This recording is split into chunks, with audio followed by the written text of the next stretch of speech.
सगळ्यांचं अभिनंदन करतो की परवा एक आपला अतिशय चांगला कार्यक्रम पत्रकारांच्या वतीनं आपण सगळ्याच उमेदवारांचा घेतलात आणि त्याच्यामध्ये जे 4 उमेदवार नवीन आहेत त्याच्यामध्ये माझी मुलगी शिवानी सावंत, त्यानंतर बशीरबाईंच्या पत्नी मुर्तुजा मॅडम, नंतर शिंदे मॅडम, कोसुमकर मॅडम आणि आपल्या शिल्पाताई, या सगळ्यांना आपलं विजन मांडण्याची आपण एक संधी दिलीत. त्याच्यामुळे लोकांबरोबर त्यांचा चांगला परिचय झाला, लोकांना उमेदवारांची माहिती पडली, त्यांच्या संकल्पना समजल्या. त्यामुळे आपलं पहिलं पत्रकारांच्या सगळ्याच पत्रकारांचं मी अभिनंदन करतो. आणि त्याच अनुषंगाने ह्या निवडणुकीच्या निमित्तानं मला काही माझं स्वतःचं मत व्यक्त करायचं आहे, त्याच्याकरता मी आपल्याला बोलवलं आहे. 2 तारखेला निवडणूक आहे, 3 तारखेला निर्णय लागेल. ही जी निवडणूक आहे ही नगर परिषदेची निवडणूक आहे. त्यामुळे नगर परिषदेच्या निवडणुकीमध्ये जनतेला त्यांच्या नागरी सुविधा काय मिळाल्यात किंवा मिळायला पाहिजेत ह्याची निवडणूक आहे. त्याच्यामुळे त्याचा आतापर्यंतचा लेखाजोखा आणि भविष्यातला वेध याविषयी मला थोडंसं आपल्याशी संवाद साधायचा आहे. या शहरामध्ये जसे केळकरांपासून अगदी अक्रू शिंदे, उमेश शेट्टे, मिलिंद कीर, राजन साळवी, प्रमोद रेड्डी यांच्यासारखे अनेक नगराध्यक्ष कारभार करून गेले. त्याच्यामध्ये राहुल पंडितांचा पण 1-2 वर्ष, नंतर मंड्या साळवी, प्रत्येकानं त्याच्या पात्रतेनुसार किंवा प्रयत्नानुसार या शहराचा विकास करण्याचा प्रयत्न केला. त्याच्यामध्ये त्यावेळी ह्या शहराच्या प्रतिनिधी म्हणून काम करणारे इथले आमदार असतील, खासदार असतील, यांनी सुद्धा त्याच्यामध्ये नगर परिषदेला कशी मदत करता येईल यासाठी प्रयत्न केले. हे सगळे प्रयत्न केल्यानंतर आज 2025ला आपण पाहिलं तर ह्या शहराच्या ज्या नागरी सुविधा आहेत, ज्या जनतेला मिळायला पाहिजेत, त्या मिळाल्या का, हा पहिला मोठा प्रश्न आहे. सत्ताधारी कोणी असो, परंतु ते आजपर्यंत मिळाल्या नाहीत असं माझं स्वतःचं मत आहे. कारण पहिली गोष्ट, ह्या शहराला पाणी हे जीवनावश्यक वस्तू आहे, तीही पाणी देण्यास आपण पूर्ण करू शकलो नाही. पूर्वी 4 लोकांनी, म्हणजे माझ्या मते जसे केळकर साहेबांच्याच काळामध्ये या शहराची पाणी योजना झाली होती. आणि त्याच्यानंतर 2016ला या भागाचे भारतीय जनता पार्टीचे त्यावेळेचे नेते सन्माननीय बाळासाहेब माने यांनी देवेंद्र फडणवीस साहेबांकडून ही योजना नगर परिषदेला 54 कोटी रुपयाची मंजूर करून आणली. ती जेव्हा मंजूर झाली त्यावेळी तत्कालीन नगराध्यक्ष महेंद्र मयेकर होते. आणि त्याच्यानंतर निवडणुका लागल्या आणि निवडणुका लागल्यानंतर आमच्या पहिल्याच सभेमध्ये, तेव्हा मी नगरसेवक म्हणून शिवसेनेचा निवडून आलो होतो, आमच्या पहिल्याच सभेमध्ये या योजनेच्या निविदेला मंजुरी देण्याचा ठराव आला. आणि त्यावेळी ही 54 कोटीची योजना ही 16 पॉईंटच्या वरती म्हणजे वाढीव दरानं द्यावी असा प्रस्ताव सभागृहासमोर तत्कालीन अध्यक्षांनी ठेवला. त्यावेळी मी सत्ताधारी पक्षाचा होतो, परंतु माझं उत्तरदायित्व रत्नागिरीच्या जनतेशी होतं आणि मला असं वाटत होतं की हे चुकीचं घडतंय. 16% आपण अबोव देतोय, हे जनतेच्या खिशातले पैसे जाणार आहेत आणि त्याच्यामुळे मी त्या ठिकाणी विरोध केला. एक तर मी त्यांना 2 गोष्टी सांगितल्या की ही योजना आपल्याला 9.99% वरती देता येणार नाही अबोव, कारण तसा शासनाचा नियम आहे. म्हणून त्यांनी असं सांगितलं मला की याच्यामध्ये काही गोष्टींची तरतूद नसल्यामुळे आपल्याला ही 16% अबोव योजना मंजूर करावी लागते. तर म्हटलं ह्याच्यात कुठल्या तरतुदी नाही आहेत. जर जीवन प्राधिकरण ही जर टेक्निकल समिती आहे तिनं हे जर तयार केलेलं आहे संपूर्ण अंदाजपत्रक, मग त्याच्यामध्ये कुठल्या गोष्टींचा अंतर्भाव नाही आहे हे सांगण्याकरता तुम्ही सभागृहात जीवन प्राधिकरणाला बोलवा.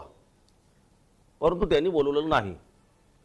त्याच्यानंतर त्यांनी पत्र दाखवलं की अन्वी कन्स्ट्रक्शन ही ज्यांनी टेंडर कोट केलं होतं त्यांनी हे पत्र दिलं की याच्यामध्ये ह्या गोष्टीचा अंतर्भाव नसल्यामुळे आम्हाला 16% अधिकच्या दरानं ही योजना निविदा प्राप्त मिळावी. असं कुठल्याही नियमामध्ये कुठलाही शासन निर्णय असं सांगत नाही की ठेकेदारानं मागणी करावी आणि त्याला मंजुरी द्यावी. परंतु दुर्दैवानं विरोधाला चुकीच्या विरोधात गेला मी, त्यावेळी विरोधी पक्ष पण त्याला विरोध करत होता, परंतु तो रेटून नेण्यात आला आणि ती योजना त्या दिवशी ठराव मंजूर झाला. त्याच्यानंतर विरोधी पक्षानं कलेक्टरकडे अर्ज केला हा ठराव रद्द व्हावा म्हणून, पण तिथं न यश आल्यामुळे त्यांनी कोकण आयुक्ताकडे गेले, परंतु तिथे पण त्यांना यश आलेलं नाही. म्हणून माझ्या मते जे नगराध्यक्ष मिलिंद कीर आहेत हे अजूनही कोर्टामध्ये या गोष्टीचा पाठपुरावा करतात. त्यावेळच्या मुख्याधिकाऱ्यांचं आणि माझं असं मत होतं की हा जो कोण ठेकेदार आहे याची माहिती घेतल्यानंतर असं समजलं की ह्यांनी कराडमध्ये सुद्धा अशाच पद्धतीनं योजना पूर्ण केलेली नाही. त्याच्यामुळे त्याच्यावर माझ्या मते तिथं थोडेसे लीगल पॉईंट्स काढलेले आहेत त्या ठेकेदारावर. त्याच्यामुळे योग्य काम करणाऱ्या माणसाला तुम्ही योजनेचं काम द्या. परंतु ते गोष्टी सत्यात उतरलं. आज 17 पासून 2025 पर्यंत ही योजना पूर्ण होऊ शकली नाही. हे मी ठामपणे का सांगू शकतो तर माझ्याकडे जीवन प्राधिकरणाचं पत्र आहे जे 7/8/2025 ला मी पत्र दिलं होतं. त्यांनी मला त्याचं उत्तर दिलंय. याच्यामध्ये सगळ्याच गोष्टी आहेत त्यांनी अंतर्भूत केल्यात. परंतु याच्यामध्ये शेवटची एक गोष्ट आहे 33 नंबरची, योजनेची चाचणी देणे. प्रत्येक त्याने दिलंय कुठं त्याने किती टक्के काम केलंय, काय केलंय, अनेक गोष्टी कशा केलेल्या नाहीत. आणि ते योजनेची चाचणी देणे याच्यामध्ये त्यांनी सद्यस्थिती काय सांगितले, सदर काम करण्यास ठेकेदाराने पाहणीच्या वेळी नकार दिला असल्याने सदर बाबीची रक्कम अंतिम देयकात प्रस्तावित केलेली नाही. सदर काम करण्यास ठेकेदाराने पाहणीच्या वेळी नकार दिला. या योजनेची पूर्ण पाहणी करून ती योजना ताब्यात घेणं आवश्यक होतं.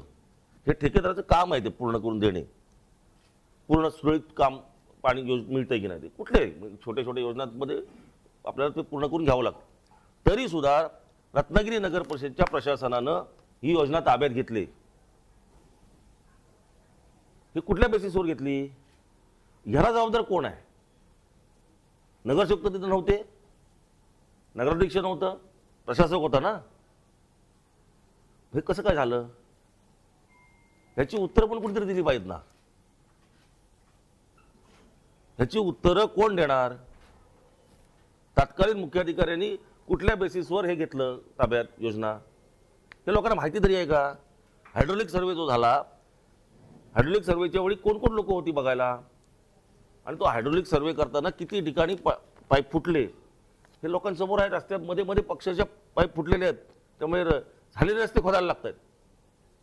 त्याच्यामुळे ह्या संपूर्ण योजनेचा पुनरारावा ह्या 3 तारखेनंतर जी कोण तिथे बॉडी येईल त्यांनी घेतला पाहिजे. कारण पुढच्या 25 वर्षाकरता किंवा 50 वर्षाकरता ह्या योजनेचा साठी पैसे शासनाने दिले होते. हे जनतेचे पैसे आहेत, कोणी येऊ देत. परंतु दुर्दैवानं असं सांगायला लागेल 5 वर्षांमध्ये आत्ताचे जे काही सत्ताधारी जे आहेत म्हणजे आता होते त्यांनी हे पूर्ण करून घ्यायला पाहिजे सगळं 5 वर्षात. ठीक आहे, कोरोना आला होता म्हणून लेट होऊ शकलं, एक कारण आहे, संयुक्तिक कारण आहे. मी असं म्हणणार नाही की प्रत्येक गोष्टीला, परंतु 3 वर्षात योजना पूर्ण करायची होती, तिला 8 वर्ष होत आहेत, परंतु योजना पूर्ण झाली नाही. हा पाणी योजनेचा एक पहिला भाग. दुसरं, रस्ते. आता काही ठिकाणी रस्त्यांची कामं चालू आली, अभिनंदन करतो जे कोण करतात त्यांचं. परंतु हे केव्हा झालं की जेव्हा लोक बोंब मारायला लागली तेव्हा. रस्त्याचं कॉन्क्रिटीकरण होणं हे आवश्यकच आहे, परंतु लोकांना गरजेचं काय आहे तर ते चांगल्या रीतीनं व्हावं.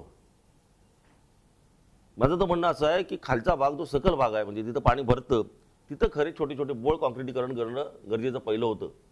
आज हे जरी पैसे शासनाकडनं किंवा सन्माननीय मंत्री महोदयांनी उद्योग खात्याकडनं जरी आणले असतील तरी सुद्धा अनेक गोष्टी करता नगर परिषदेला स्वतःचा काही हिस्सा त्याच्यात भरावा लागतो. छत्रपती शिवाजी महाराजांचा संभाजी महाराजांचा पुतळा झाला, अतिशय चांगली गोष्ट आहे. शिवसृष्टी झाली, अतिशय चांगली गोष्ट आहे. परंतु ह्या गोष्टी करत असताना याची कॉस्ट जर काढली तुम्ही तर त्याच्या 15% रक्कम ही नगर परिषदेला स्वतःची भरावी लागते. कालच एक मी स्टेटमेंट कुठेतरी शिल्पाताईंचं वाचलं, ज्या उमेदवार आहेत, की 89 कोटी रुपयाला नगर परिषद मागे आहे. 89 कोटी रुपये. ते कशामुळे झालं? तर ज्या गोष्टींची आवश्यकता होती की नव्हती हा नंतरचा भाग झाला. पण तुम्ही एखाद्या गोष्टीत 50 कोटी रुपयाचं काम आणताय तर 15% भरायला लागतात. अजून रत्नागिरी शहराच्या नागरी सुविधा पूर्ण झाल्या नाहीत. अशा वेळी वेगवेगळ्या आणखीन गोष्टी करण्यापेक्षा ते पहिल्या गटर मीटर आणि वॉटर ह्या गोष्टी पूर्ण होणं गरजेचं होतं. त्याच्यावर पैसे खर्च करणं गरजेचं होतं असं माझं स्वतःचं मत आहे. त्याच्यामुळे हे जे 89 कोटी रुपये जर त्यांचं म्हणणं असेल तर 89 कोटी रुपये गुणाच्या हट्टापोटी गेले हा एक विषय आहे. आणि त्याच्यामुळे माझ्या माहितीनुसार कर्मचाऱ्यांचे पगार होताना सुद्धा आज नगर परिषदेची परिस्थिती एवढी वाईट आलेली आहे. पगार होतील, होत आहेत, होत नाहीत, ही परिस्थिती आपण तिथे जाऊन माहिती घेऊ शकता. हा दुसरा झाला रस्त्यांचा विषय. 2011ला मिलिंद कीर नगराध्यक्ष असताना या शहराचा डीपीआर तयार केला गेला. त्याच्यामध्ये भुयारी गटार योजनाचा त्याच्यामध्ये समावेश होता. पूर्वी राजन साळवी असताना नगराध्यक्ष किर्लोस्कर कंपनीनं त्याचा एक सर्वे केला होता की भुयारी गटार योजना व्हावी. पण त्याच्यानंतरचा काळ गेल्यानंतर मिलिंद कीर साहेबांच्या काळामध्ये तो डीपीआर झाला. माझ्यामध्ये पूर्ण शहराचा डीपीआर झाला. त्याच्यामध्ये सगळ्याच गोष्टी होत्या. 600-700 कोटींचा तो साधारणपणे डीपीआर होता. आता तो डीपीआर झाल्यामुळे नळपाणी योजनेला त्यावेळी चालना मिळाली पटकन. परंतु आता त्या गोष्टीला 11 पासून 25 आलं, 14 वर्ष होऊन गेली. पुन्हा अजून डीपीआर बदलावा लागणार आहे. तोही 5 वर्षाच्या काळात तयार करू शकले नाहीत. तो करायला पाहिजे होता वास्तविक त्यांनी. कारण शेवटी अनेक गोष्टींची वेळेनुसार कॉस्ट वाढते आणि त्याच्यामुळे भुयारी गटार योजना ही होणं ही कुठली काळाची गरज आहे. कारण प्राथमिक गरजांमध्ये भुयारी गटार योजना ही कर्तव्य म्हणून करणं गरजेचं आहे नगर परिषदेचं. आणि त्याच्यामुळे तो भाग झालेला नाही. त्या दृष्टीनं 3 तारखेनंतर ह्या भुयारी गटार योजनेवरच काम करावं लागेल जास्त करून. कारण जर भुयारी गटार योजना झाली तर रस्ते टिकतील. जर गटारच व्यवस्थित नसतील तर कितीही रस्ते चांगले करा, शेवटी पाणी जर रस्त्यावर राहिलं तर त्याला खड्डे पडायचेच आहेत. त्याच्यामुळे दरवर्षी पैसे व्यर्थ घालवण्यापेक्षा भुयारी गटार योजनेवर जास्त भर दिला पाहिजे असं माझं स्वतःचं मत आहे. नंतरचा विषय आहे कचरा प्रकल्प. कचरा प्रकल्पाकरता माझ्या मते उमेश शेट्टी साहेब असताना नगराध्यक्ष दांडे अडवची जागा घेतली गेली. तिथं माझ्या मते 5-6 एकर जागा असावी. परंतु तिथल्या स्थानिक लोकांनी विरोध केल्यामुळे तो कोर्ट मॅटर झाला. परंतु न्यायालयाचा निर्णय हा नगर परिषदेच्या बाजूने लागला. तिथल्या लोकांची मत जाणून तो प्रकल्प थांबवण्यात आला. मग तो प्रकल्प गेल्या 5 वर्षापूर्वी जर थांबवण्यात आला तर 5 वर्षामध्ये या कचरा प्रकल्पाचं पुढे काय झालं, होणार आहे, करणार आहोत, याच्यापेक्षा काय झालं ते सांगा. कचरा प्रकल्प का झाला नाही? एक तर जागेचा तुम्ही तिथे वापर करू शकला नाहीत.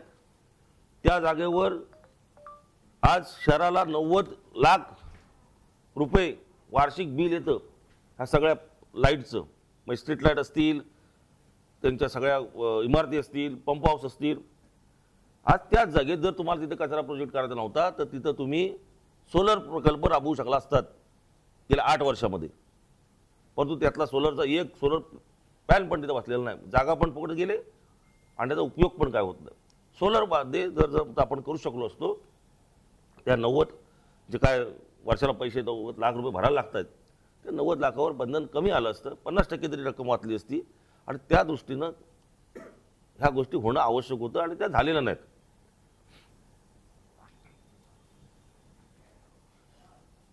दोन 2014लाच मोदीजी पंतप्रधान झाले त्यानंतर शहरामध्ये सुद्धा झोपडपट्टी निर्मूलनाकरता पंतप्रधान आवास योजना ही जाहीर झाली. आपल्या शहरामध्ये पूर्ण सर्वे झाला होता. साधारणपणे 763 काहीतरी झोपडपट्ट्या, म्हणजे अगदी मिरकोडापासून आपली घाडगाव झोपडपट्टी, त्यानंतर इथं सगळे जगताप वगैरे राहायचे ते, आणि कोकण नगरमध्ये सगळे झोपडपट्टी धारकांची नोंद झाली होती. आणि आपलं जिथं आता फिल्टर हाऊस आहे 6 स्टॉपचं, त्याच्या मागे जी सावंतांची जागा आहे त्या सावंतांच्या जागेबरोबर चर्चा पण झाली होती सुरुवात. आणि तिथे माझ्या मते 3 मजली अशा इमारती बांधून प्रत्येकाला 300 स्क्वेअर फीटचं घर द्यायची अशी योजना झोपडपट्टी निर्मूलनासाठी पंतप्रधान आवासमधनं होती. परंतु त्याचा नुसता दगड पण अजून लागलेला नाही. मग ही योजना का आपली राबवली गेली नाही, ह्याला कोण जबाबदार आहे, हा एक विषय झाला.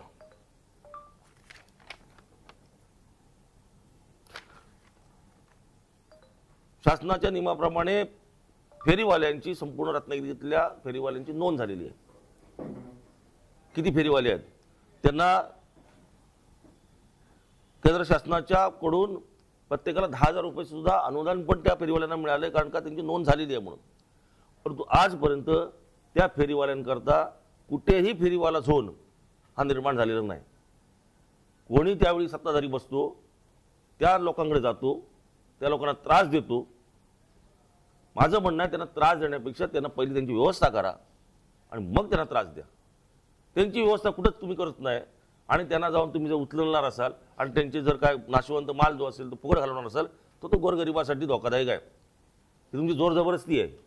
तुम्ही पहिलं त्यांच्यासाठी सुविधा करून द्या, मग त्यांच्यावर काय ऐकत नसेल तर कारवाई करा.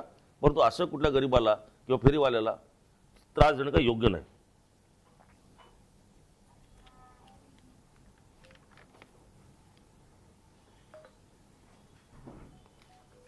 शहराचा जो विकास झाला त्याच्यामध्ये मी ठामपणे सांगतो, मी ज्यांच्याबरोबर काम केलं ते उमेश शेट्टे, त्या उमेश शेट्टेंच्या काळात हे जे उद्यान आहे धुवा पॅलेसचं जिजामाता उद्यान, हे उमेश शेट्टेंच्या काळात झालं.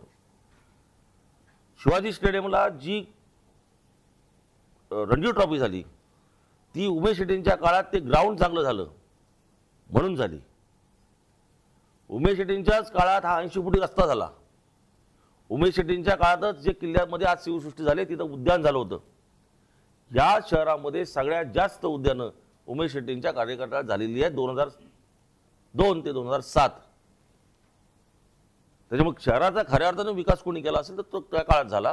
परंतु दुर्दैवानं 2007ला त्यावेळी आम्ही राष्ट्रवादीत होतो, सत्ता राष्ट्रवादीची आली होती 16 नगरसेवक, परंतु उमेश शेट्टींना नगराध्यक्ष होऊ द्यायचं नाही म्हणून त्यावेळी राष्ट्रवादीतल्याच 9 लोकांना काँग्रेसमध्ये पाठवलं गेलं.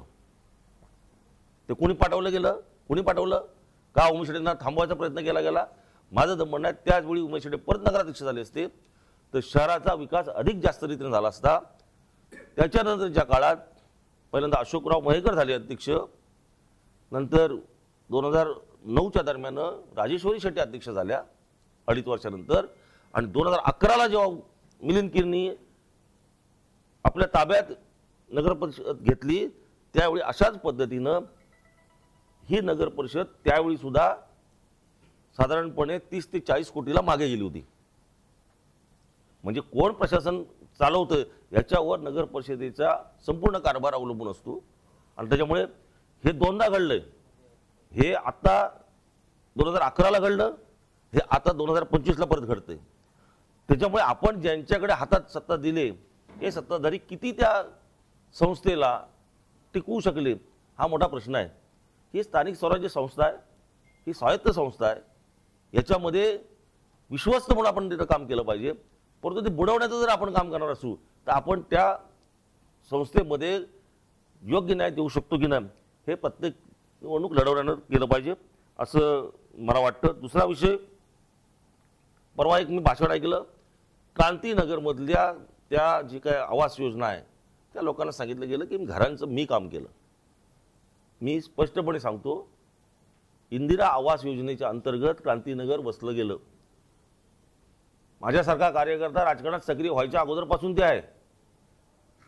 2002च्या अगोदरपासून कृष्णा सावंत म्हणून तिथे त्याचे अध्यक्ष होते.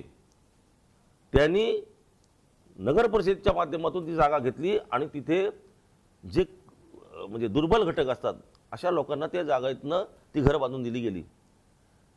शासनाचा नियम असा आहे आणि ते नगर परिषद ॲक्टमध्ये आहे. 1965 आणले पुस्तक. त्याच्यामध्येच म्हटलं की असे दुर्बल घटक असतील, ज्यांचे घर नसतील, अशांना ती जागा उपलब्ध करून त्यांना ती जागा द्यावी 30 वर्षाच्या करारानं. त्यांचा करार आता जर 17ला संपला आहे तर त्यांना आजपर्यंत मुदतवाढ का नाही मिळाली? शासनाकडेच आहे प्रस्ताव त्यांचा आणि तो द्यायचाच आहे शासनानं. कोण मेहरबानी करत नाही त्याच्यावर. सेम परिस्थिती विश्वनगरची आहे. विश्वनगरला सुद्धा ज्यांच्या नावावर घरं नाहीत, बेघर आहेत, अशांसाठी ती कॉलनी आहे. त्यांची पण मुदतवाढ त्यांना पाहिजे. भास्कर जाधव जेव्हा नगर विकास मंत्री होते 2009ला, तेव्हा मी स्वतः भास्कर जाधव साहेबांना तिथे घेऊन गेलो होतो आणि त्यांच्या मुदतवाढीचा प्रस्ताव दिला होता. पण ह्या गोष्टी आहेत ना, ह्या आपण मेहरबानी करत नाही लोकांवर. शासनानं त्यांच्याकरता ते सगळ्या उपलब्ध करून दिल्यात. आपण त्यांना चुटकीसरकी हे करून दिलं पाहिजे. पण हे का थांबलंय? परत आपणच त्यांना सांगतोय की आम्हीच करून देणार. अरे तुम्ही करून देणार, मग तुम्हाला प्रतिनिधी बनवलं म्हणून करून देणार तुम्ही. काय मेहरबानी कोण करत नाही. नगर परिषदेच्या आलेल्या निवडणुकीला जो कोण असेल नगराध्यक्ष, त्याचं ते कर्तव्य आहे आपल्या नागरिकांना सोयी सुविधा उपलब्ध करून देणे. कोण त्याच्यावर जबरदस्ती करणं हे नाही होत आहे की तुम्ही केलंच नाही करणार म्हणून सांगायला. तुमची कर्तव्य जी काय आहेत ना ती पार पाडलीच पाहिजेत. त्याच्यामुळे आज त्याच भागांची उमेश शेट्टीने केलेल्या काही कामांची परिस्थिती तुम्ही बघा. स्टेडियमची काय अवस्था आहे. आज 2-3 वर्ष झाली तिथे खेळायला मुलांना मिळत नाही. डेव्हलपमेंटला एवढा वेळ लागतो. बागांची अवस्था काय आहे. बागांना पिण्याच्या पाण्यातूनच पाणी पाईपने टाकलं जातं. मी जेव्हा नगरसेवक होतो 2017ला, तेव्हा माझ्याकडे 2 बागा होत्या. म्हणजे एक टिळकनगरच्या इथे एक होती आणि आमच्या घराच्या समोर एक बाग होती. मी स्पेशली त्याच्यामध्ये 2 विहिरींची तरतूद केली होती. का तर पिण्याचं पाणी तिथं वापरू जाऊ नये. लोकांना पिण्याच्या पाण्याची कमी असते. त्या 2 याच्यासाठी 10-10 लाख रुपये तरतूद करून सुद्धा मी जेव्हा बाहेर पडल्यानंतर ते कुठेही वापरले गेले नाहीत विहिरीसाठी पैसे. जेव्हा मी शिक्षण सभापती होतो त्यावेळी ज्या शाळा आहेत नगर परिषदेच्या, त्या प्रत्येक शाळेला शिक्षण सभापती म्हणून मी भेट दिलेली आहे. त्यांची छपरं गळत होती, काही ठिकाणी बाथरूमच्या प्रॉब्लेम्स होते, काही मुलींच्या टॉयलेट्सचे प्रॉब्लेम होते. सगळ्यांना तिथल्या स्थानिक नगरसेवकांना घेऊन फिरलो होतो. मला माहिती नाही त्यानंतर कोण बघायला गेला की नाही तो. पण आपण त्या बजेटमध्ये 70 लाखाची तरतूद केली होती या शाळांची दुरुस्ती करता. नुसतं बोलायची कडी आणि बोलायचा भात नको. आम्ही काय आधुनिक करणार आहोत, काय केलं ते सांगा. राहुल पंडित नगराध्यक्ष असताना मी उपनगराध्यक्ष म्हणून माझ्याकडे सांस्कृतिक सभापती म्हणून पण हे होतं. नगर परिषदेच्या इतिहासातला पहिला सांस्कृतिक महोत्सव, पर्यटन महोत्सव तो घेतला गेला. नंतर का नाही झाला हो. उमेश शेट्टी असताना नगराध्यक्ष चषक सुरू झाला. त्याच्याकरता सुद्धा बजेटमध्ये 10 लाखाची तरतूद करून ठेवली होती. कारण का मी क्रीडा सभापती होतो. परंतु तो महोत्सव झालाच नाही. क्रीडा महोत्सव सुद्धा आपण रत्नागिरीतल्या सगळ्या जे क्रीडा संस्था आहेत त्यांच्याकडून पत्र मागवली होती की समजा क्रिकेट असेल, बॅडमिंटन असेल, कॅरम असेल, कबड्डी असेल, खो खो, या सगळ्यांना मिळून आपण तो क्रीडा महोत्सव घेणार होतो. का तर रत्नागिरीतल्या क्रीडापटूंना चालना मिळावी. हे पुढे का झालं नाही याची उत्तर पण द्यावी ना. आपण जेव्हा सत्ता परत मागतोय तर आपण त्याची पण उत्तर द्यायला पाहिजे.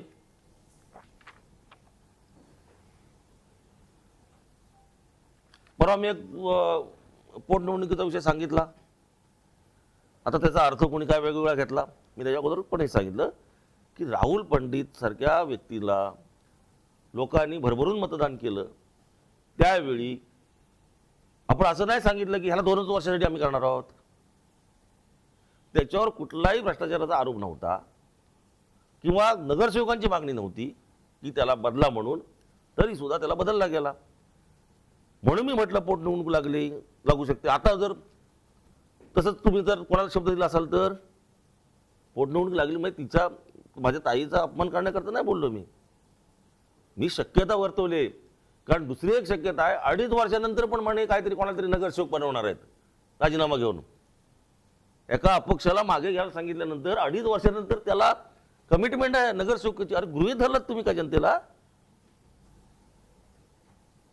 आणि नगरसेवक काय किंवा लोक निवडून दिल्यानंतर ठीक आहे काय होता, मी पण राजीनामा दिला होता, मी 1 वर्षानंतर राजीनामा दिला, पण माझे तात्विक वाद झाले, मला नाही का गोष्टी पटल्या. ह्या पाणी योजनेपासून सुरुवात झाली. आज तेच ज्या गोष्टीवर माझी नंतर दुसरा एक विषय झाला, ते जे तुमचं ट्रक टर्मिनल आहे त्याच्यावर पण भांडलो होतो. त्या ट्रक टर्मिनल करताना त्याला एक्सेस तुम्ही कुठला दाखवलात तर हा शिवाजीनगर रोड दाखवलात. या रोडवरनं 10% ट्रक किंवा 16% काय जे ट्रक असतात ते कसे आतमध्ये येऊ शकतात? त्याला हायवेवरच येऊ शकतं ना ते. एक्सेस काय त्याला तिथून आतमध्ये यायचा? कारण त्यावेळी त्या मजगाव रोडवर म्हणजे आमच्या स्टेट बँक कॉलनीतून रोडवर ब्रिज होता, हेमंत ब्रिज. तो ब्रिज इकडचा ब्रिज शिवाजीनगरचा एक ब्रिज, तिकडून येणारा ब्रिज आणि तो JK पार्कच्या पुढे उतरणार होता. मंजूर झालेला ब्रिज रद्द करण्यात आला. कोणासाठी? तिथे ट्रॅफिक अडत नाही आज. भविष्यातली काय तर उलट भविष्यातली तरतूद म्हणून तो पूल होणं आवश्यक होतं. कोणासाठी रद्द केला गेला हे पण प्रश्न आहेत ना. हा शहराचा पण प्रश्न आहे. तो 26 स्टॉपच्या आतमध्ये पूल होता. आणि ही जी रहदारी जाते आज तुम्ही बघता, आज पूर्वी आपल्याला कुवारबावला पोहोचायला 10 मिनिटं लागत होती, आज अर्धा तास लागतो, एवढं ट्रॅफिक झालंय. मग ह्या गोष्टी ज्या गोष्टी शासनाने चांगल्या केल्या होत्या त्यात तुम्ही कशाला बदल केलात? कोणाला विचारून केलात तुम्ही? असं काय नगर परिषदेचा ठराव झाला होता की हा पूल रद्द करावा म्हणून, आम्हाला गरज नाही म्हणून? ह्या पण गोष्टी आहेत ना. आणि त्याच्यामुळे सामान्यातल्या सामान्य जनतेला ज्या गोष्टी आवश्यक होत्या त्या गोष्टी मिळालेल्या नाहीत असं माझं स्वतःचं वैयक्तिक मत आहे. ते जनतेला पटलं तर जनता निश्चितपणे याचा विचार करेल. दुसरा एक फक्त त्यातला मधलं एक गोष्ट सांगतो. परवा एक असं आरोप तिथं झाला त्याच क्रांतीनगरच्या सभेमध्ये की कोण काय गांजा आणि एमडीचं मला काय माहिती नाही काय, पण गांजा शब्द ऐकून आहे. हां, तर ते विकणारे कोण आहेत ते मला माहिती आहे, त्यांना दाखवून देईन. मग तुम्हाला माहिती तर सांगा ना त्यांची नावं पोलीस स्टेशनला, जाऊ देत त्यात. ते नावं तुम्ही लपवून कशाला ठेवताय? कोणी असू देत, शिवसेनेचा असू देत, भाजपचा असू देत, राष्ट्रवादीचा असू देत, कोणी पण असू देत. तो तुम्हाला जर नावं माहिती आहेत तर तुम्ही पोलिसांना सांगितलं पाहिजे की ही लोक धंदा करतायत ते थांबलं पाहिजे. तुम्ही सांगत पण नाही आणि सांगताय मला कोणते माहिती आहेत, असं पण दोन्ही भूमिका घेऊन चालणार नाही. काल कोणतरी त्या जगतापांची आमची झोपडपट्टी आहे तिथं कोणतरी गेला, जर आमच्यावर राहिला नाही तर तुमची झोपडपट्टी उठवणार. अरे तुझा अधिकार दिला कोणी? ह्या जगतापांची झोपडपट्टी ह्या नाट्यगृहाच्या बाजूला होती, माहिती असेल तर कोणाला आठवून बघा. त्यावेळी त्या लोकांच्या रेशन कार्ड माझे सासरे आप्पा साळवींनी पहिल्यांदा त्यांना काढून दिलेली आहे. त्याला आजही जाऊन विचारा तिथल्या ज्येष्ठ लोकांना. आणि त्यांना त्यावेळी हे नाट्यगृह व्हावं म्हणून उमेश शेट्टींच्या काळात त्यांना तिकडे शिफ्ट केलं गेलं. आणि त्याला जाऊन तुम्ही धमकी देता की तुम्हाला उठवून टाकू म्हणून मतं नाही दिली तर? एका उमेदवाराला मागे घेताना त्या घिसाडी माहिती ना आपल्या नवलाई देवळीचं आहे ना बघ चढावर, त्या बाजूला झोपडपट्टीवाले बसतात. त्यांना सांगितलं गेलं की तुम्हाला उठवलं जाईल, हा जर उमेदवार उभा राहिला तर. हे कुठली पद्धती आल्या या? बरं ती जागा आहे भैरी देवस्थानची. अरे लोकांना आपण गरीबाला झोपड्या उठवण्यापेक्षा गरीबाला 4 घरं कशी मिळतील हे आपण बघितलं पाहिजे. आणि अशा पद्धतीनं तुम्ही भीती दाखवून असं पद्धतीनं मतं मागणार असाल ना तर ते चुकीचं आहे. आम्ही त्या गोष्टीसाठी सुरुवात नव्हती केली. ती आदर जो होता, एक प्रेम होतं, तुमच्याकडे अजूनही ती आहे ना. तुम्ही त्या प्रेमाने जिंका ना लोकांना. काय गरज आहे तर गरीबाला त्रास द्यायची? आणि जर विकास झालाय ना तर लोक ठरवू देत ना, देतील तुम्हाला मत, आमचं काय म्हणणं नाही. आणि दुसरा विषय असा जाणीवपूर्वक इथे सांगतो की साधारणपणे 17च्या अगोदर म्हणजे साधारण 11-12च्या दरम्यान माझ्या मुलीचं म्हणजे शिवानी सावंत मानेचं वाटा गटाकडनं उमेदवारी फायनल झाली. मी असं मानणारा कार्यकर्ता आहे की तिची उमेदवारी फायनल झाली कार्यकर्ती म्हणून झाली. किंवा कदाचित बाळासाहेबांची सून म्हणून असेल म्हणून झाली असेल. त्या झाल्यानंतर कोणी कोणाच्या पोटी जन्माला यावं हा काय कोणी ठरवलेलं नसतं ना. आपण मागून घेत नव्हतो. आपल्या कोणाच्या तरी आई वडिलांच्या पोटी जन्माला येतो, तो कुठल्या जातीचे आई वडील असतील हे आपण ठरवत नाही.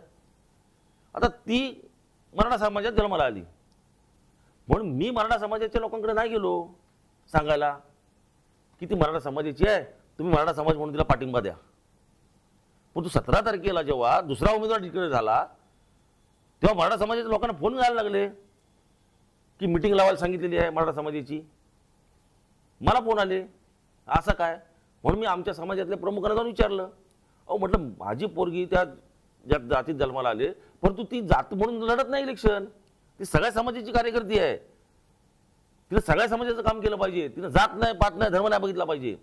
मग तुम्ही कसं काय म्हटलं मीटिंग लावू शकता एका विशिष्ट म्हटलं पक्षाच्या लोकांसाठी. तर म्हटलं ह्याच्यात तुम्ही जातीवाद करताय, तुम्ही आपापसात मराठ्याच्यात वाद लावताय. तुम्ही ज्या मराठ्याला काय वाटेल बाबा तुम्ही ह्याला मतदान करायचं त्याला मतदान, एखाद्या मराठ्याला असं पण वाटेल की नाही मला जातीला मतदान करायचं, मला कार्यकर्ते म्हणून एखाद्याला त्या मृदुला मॅडमला मतदान करायचं आहे. तुम्ही कसं ठरवता.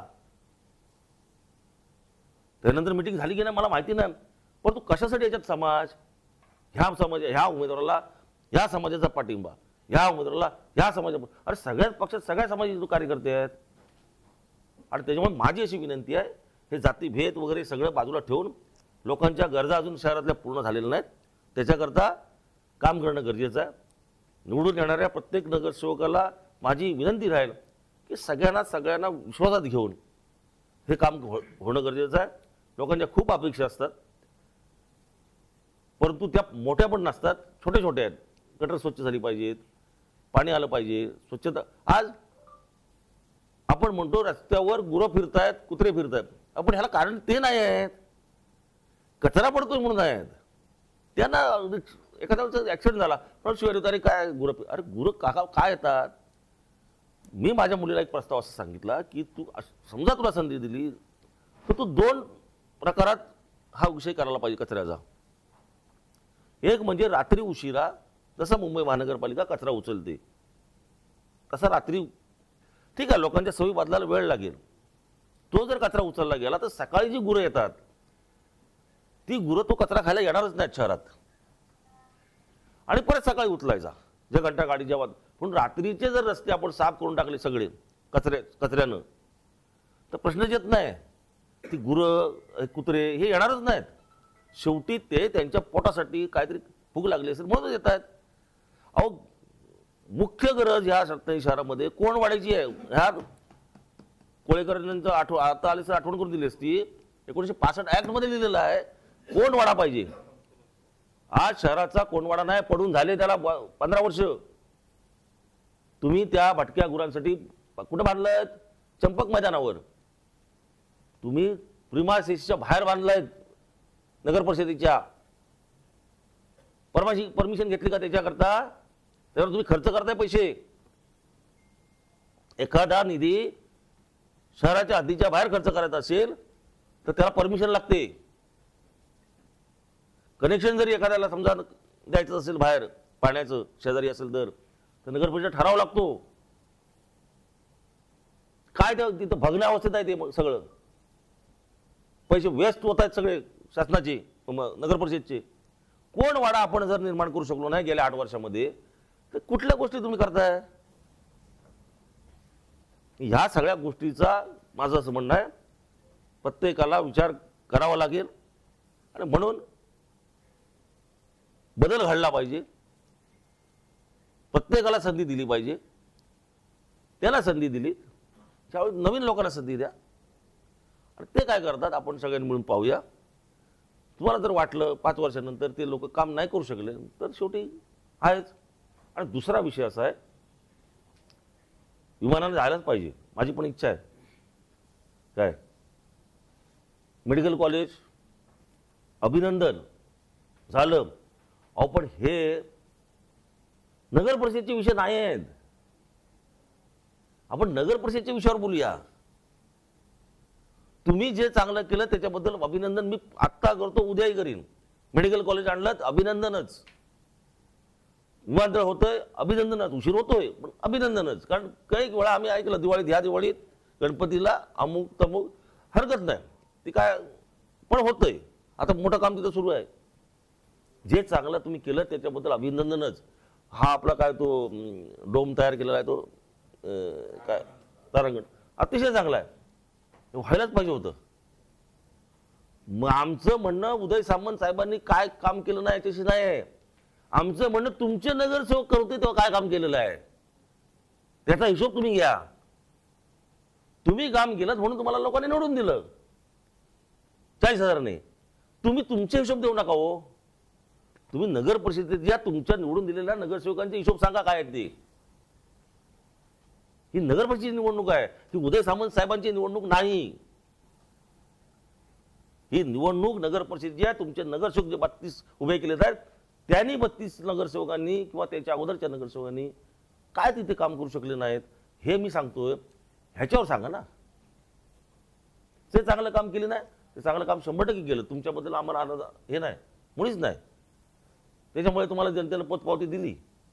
परंतु तुमच्या क्रेडिटवर किती दिवस लोकांना निवडून आणणार तुम्ही? त्यांचं कर्तृत्व दाखवू देत. आता ह्यातले काही नगरसेवक चांगलं पण काम करतात, नाही अशातला भाग नाही. मी असं म्हणणार की सगळेच काम करत नाहीत. पण प्राथमिक गरजाच नाही ना पूर्ण झाल्या. पाणी नाही झालं, रस्त्यांबद्दल लोक बोलत आहेत, हे कोणवाडा, आरोग्य सुविधा, फवारणी किती वेळा होते. आपण जिथं राहता त्या परिसरामध्ये फवारणी किती वेळा झाली ते फक्त बघा, आणि कशा पद्धतीने फवारणी होती ते बघा. ह्या प्राथमिक गरजा आपण पूर्ण करू शकलो नाही. माझं म्हणणं आहे की एक संधी नवीन लोकांना देऊया आणि ते बघू काय काम करतात ते, त्यांच्याकडून काम करून घ्या. शेवटी तुम्ही शासनाचे प्रतिनिधी आहात. हे शहर तुमच्याच मतदारसंघाच्या खाली येतं. तेव्हा कोणी जरी निवडून आला तरी तुम्हाला त्याच्याकडनं काम करून घेता येईल. त्यामुळे माझी अशी विनंती आहे मंत्री महोदयांना सुद्धा, ते सारखी आठवण करतात, मी त्यांचा मित्र आहे, शिवानी त्यांची पुतणी आहे. जशी तुमच्याकरता मी लोकांकडे संधी मागितली की तरुण आहेत त्याला संधी द्या, माझी मुलगी पण तरुण आहे. हेमंतराव, अनुभव नसला तरी माणूस चांगलं काम करू शकतो हे जर तुम्ही तुमच्यावरनं सिद्ध करू शकलात ना, तर माझी मुलगी पण चांगलं काम करू शकते, तिला पण संधी द्यायची विनंती करा. उलट पक्ष भेद विसरून तुम्ही म्हणायला पाहिजे मला 25व्या वर्षी संधी दिली तेव्हा माझा मित्र होता राजेश चव्हाण, तर माझी मुलगी 4 वर्षाची होती. उदय काका, आम्हाला त्याची आहे, आम्ही नाती गोती जपतो, जपणार. त्याच्यामुळे जशी तुम्हाला रत्नागिरीकरांनी संधी दिली 25व्या 26व्या वर्षी, तशी माझी मुलगी आज रत्नागिरीकरांकडे सेवेचीच संधी मागते.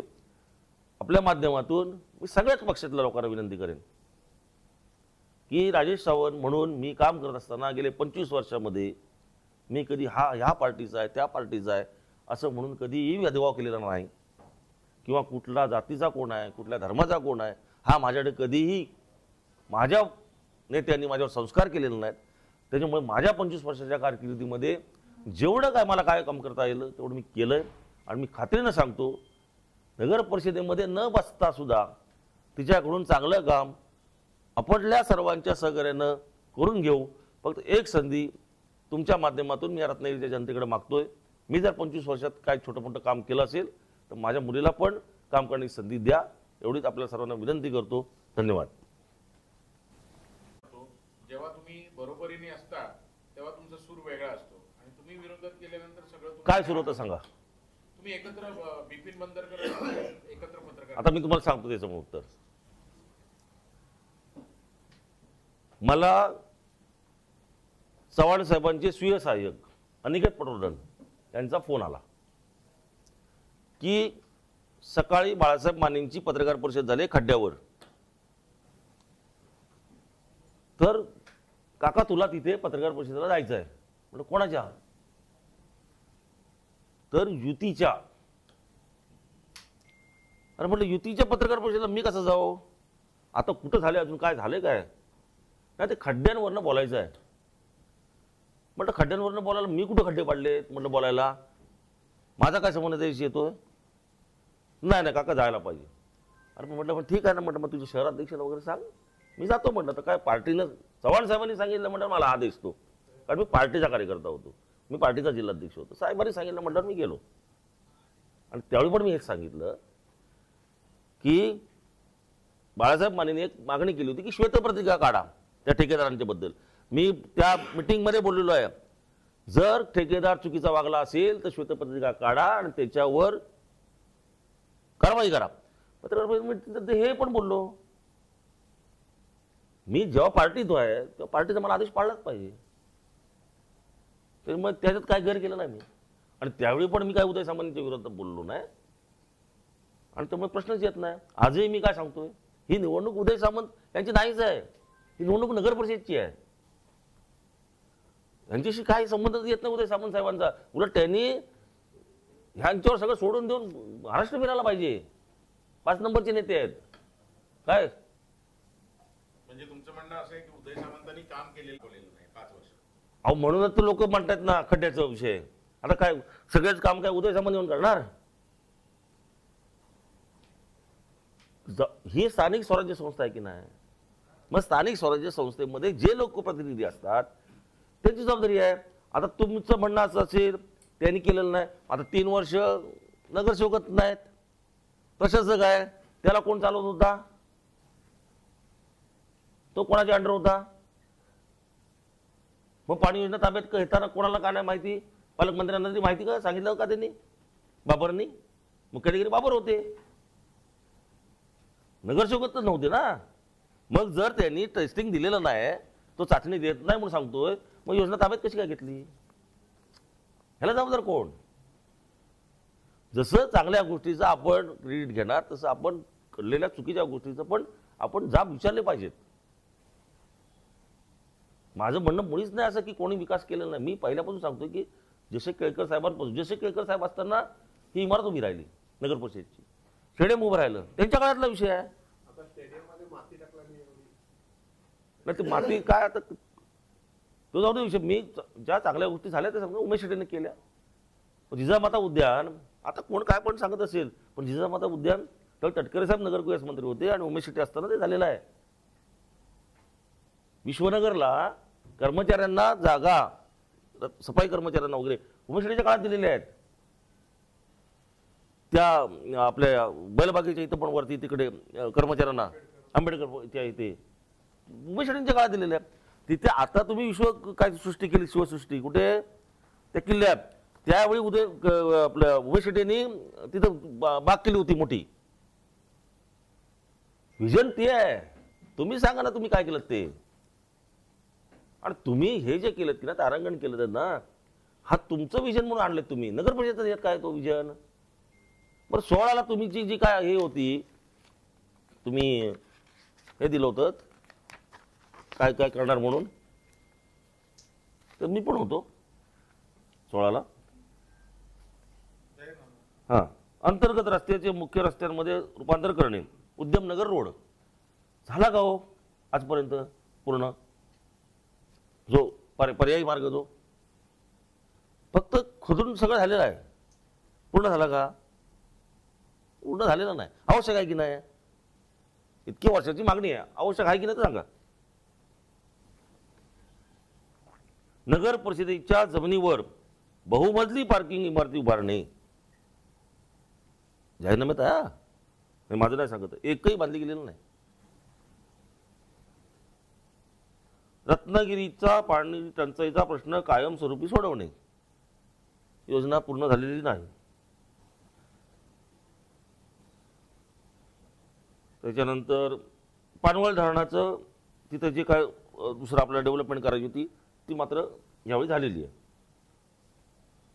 त्याच्यानंतर आत्ता पण या श्री धरणाची पंपिंग जे स्टेशन होतं ते पण पडलेलं आहे, ते पूर्ण केलेलं नाही काम अजून.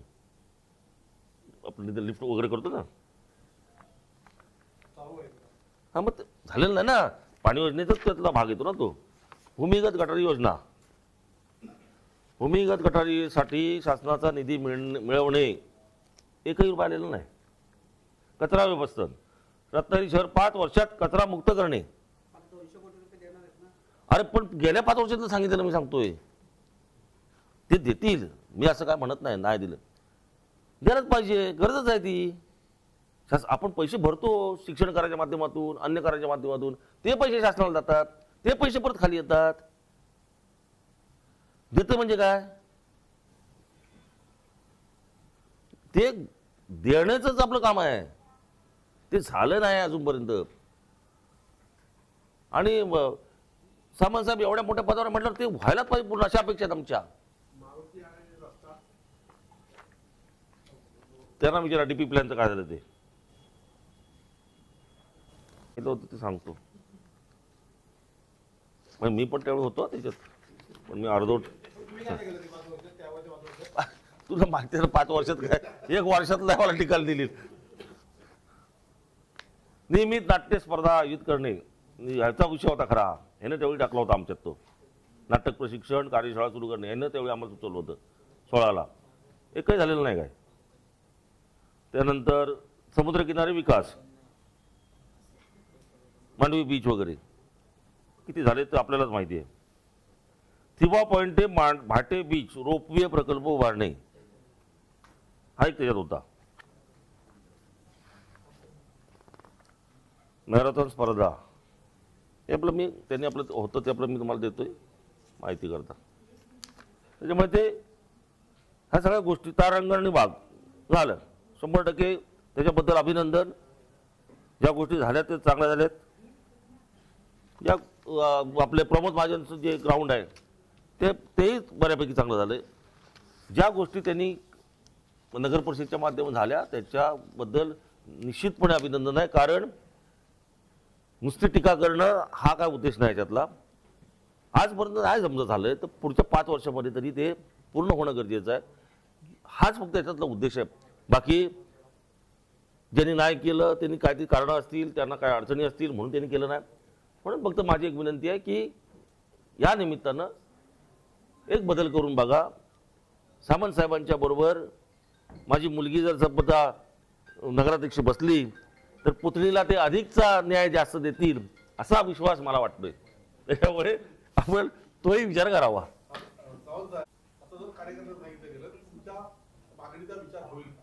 नाही, माझ्या मागणीचा विचार नाही मी करत आहे. मी मागणीच कोणाला करत नाही. अहो एवढी दहशत झाली की माझे सहकारी मला बघून लपतात का. तर माझ्यावर बोललं तर साहेबाला फोन जाईल. मग म्हणजेच बघा ना, म्हणजेच काय तुम्ही कशानं करता हे. प्रेमाने जिंका ना इलेक्शन. अहो माझ्याकडे गाडी त्या दिवशी आपल्या संघाचे एक शहराचे प्रमुख ते मुकादम म्हणून होते ते बिचारे वारले त्या दिवशी. आणि नेमकं त्यांचं मला घर नव्हतं माहिती. म्हणून मी एका पदाधिकाऱ्याला फोन केला भाजपच्या की बरं जरा जर माझ्याबरोबर तिथं जरा आपण प्रेताला फक्त भेटून जाऊन येऊया त्यांच्या घरी हाक म्हणून. तो बसला हो, त्याला बघितली आणि मी म्हणजे माझ्याबरोबर होता. मी 1-2 लोकांना हाक पण मारले तिथे. आता माझा उद्देश काय फक्त तिथं त्या प्रेताला जाणं होता. अहो फोन गेले ना वरती त्याला फोन 777 गाडीत बसायचं नाही याच्या पुढे. हे राजकारण रत्नागिरीतलं आहे. असं नव्हतं राजकारण रत्नागिरीतलं. आणि ह्याच्याकरता आमचा 8 तास नव्हता 99 ते काम करत असताना.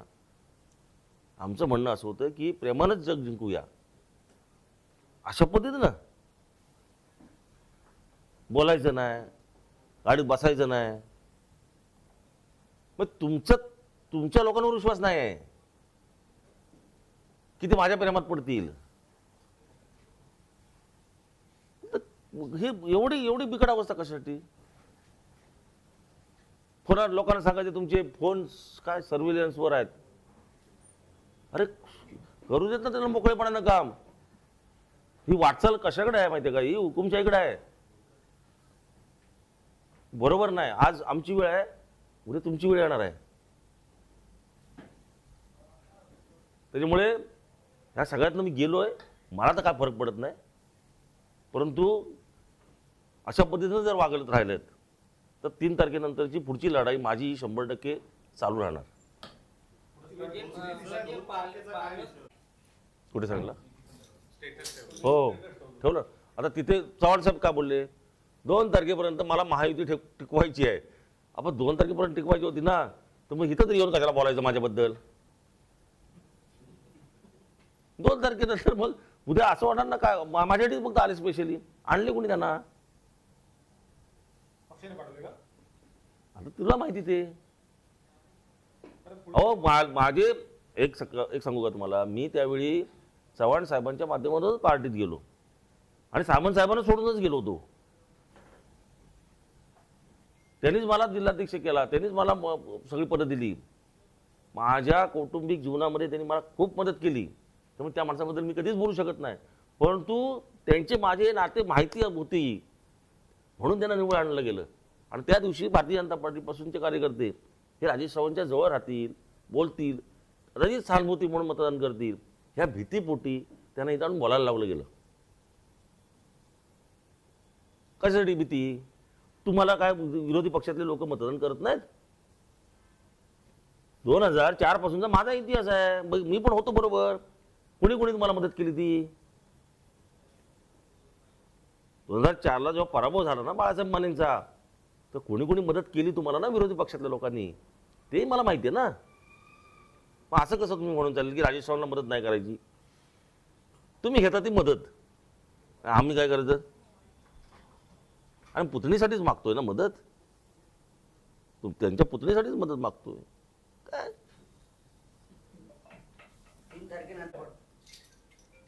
लढाई लढणार, दिशा काय करायची?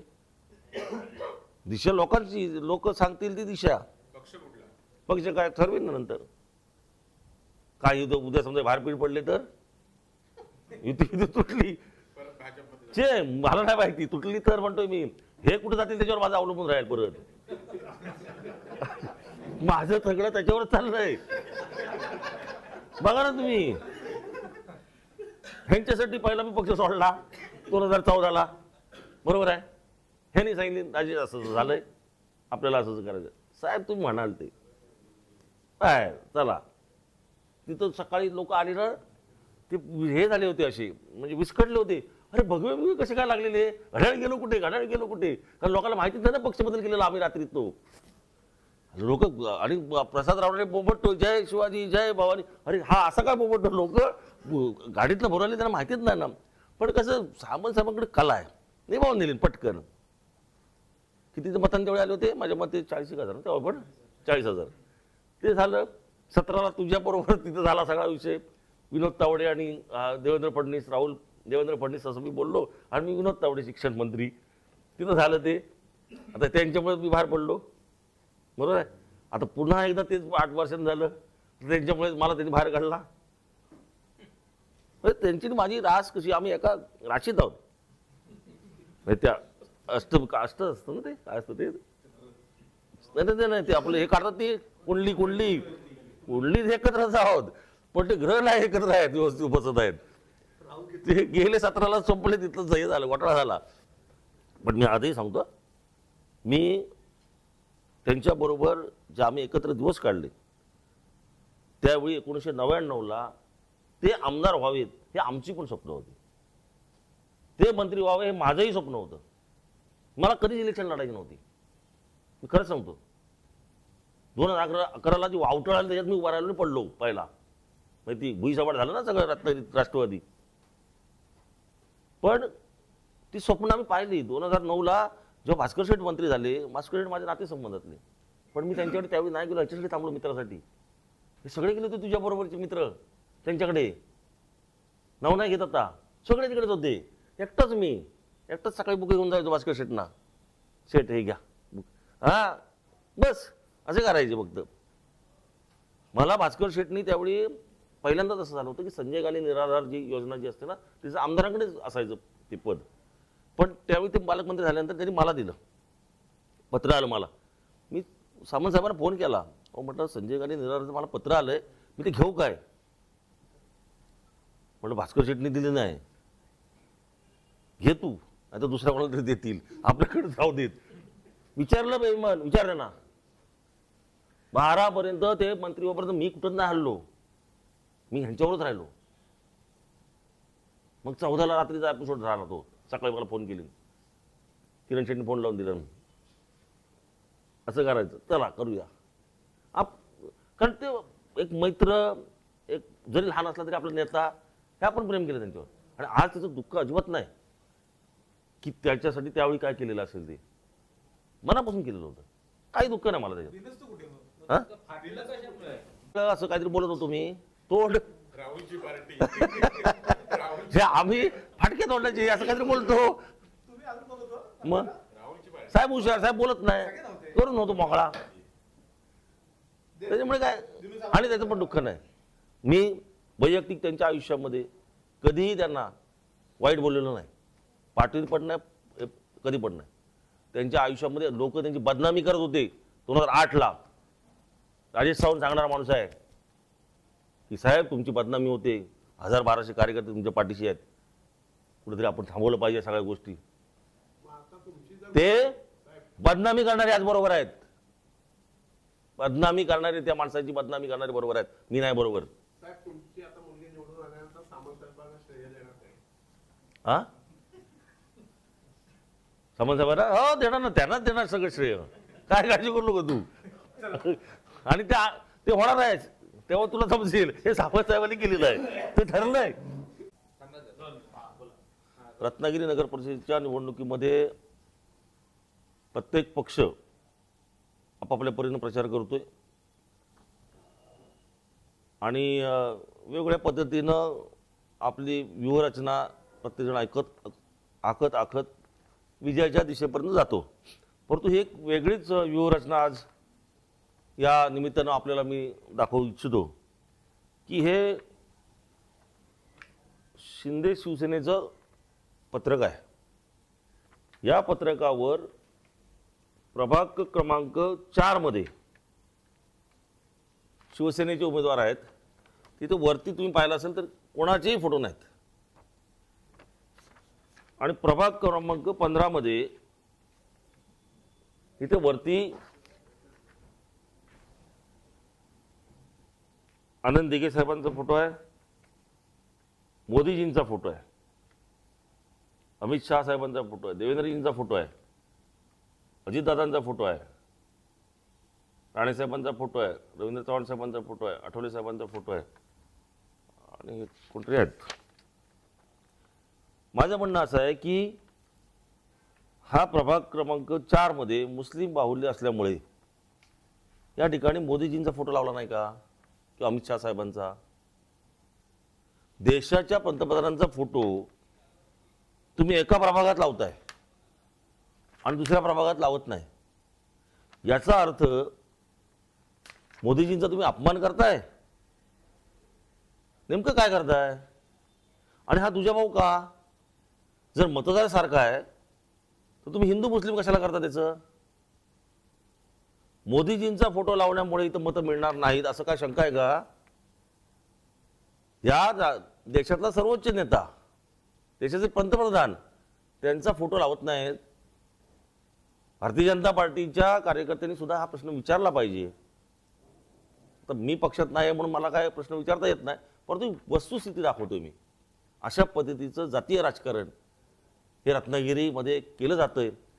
कृपा करून माझी आपल्याला नम्र विनंती आहे, आम्ही कधी आयुष्यात जातीपातीचं असलं राजकारण केलेलं नाही आणि त्यामुळे या निमित्तानं ह्या सगळ्या जातीपातीच्या राजकारणाला तिलांजली देण्याकरता 2 तारखेला माझी मुलगी शिवानी राजेश सावंत हिला जी काय नगराध्यक्ष पदाला काम करण्याकरता संधी मागतोय ती ह्याच करता मागतोय की हे जातीपातीचं राजकारण मोडून काढा. हा प्रभाग क्रमांक 8 आहे बघा. एकाच ठिकाणी 2 पत्रक आहेत. एका ठिकाणी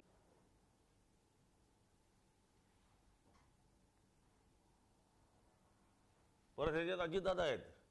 इथं अजितदादांचा उमेदवार अजितदादा पण आहे त्याच्यावर.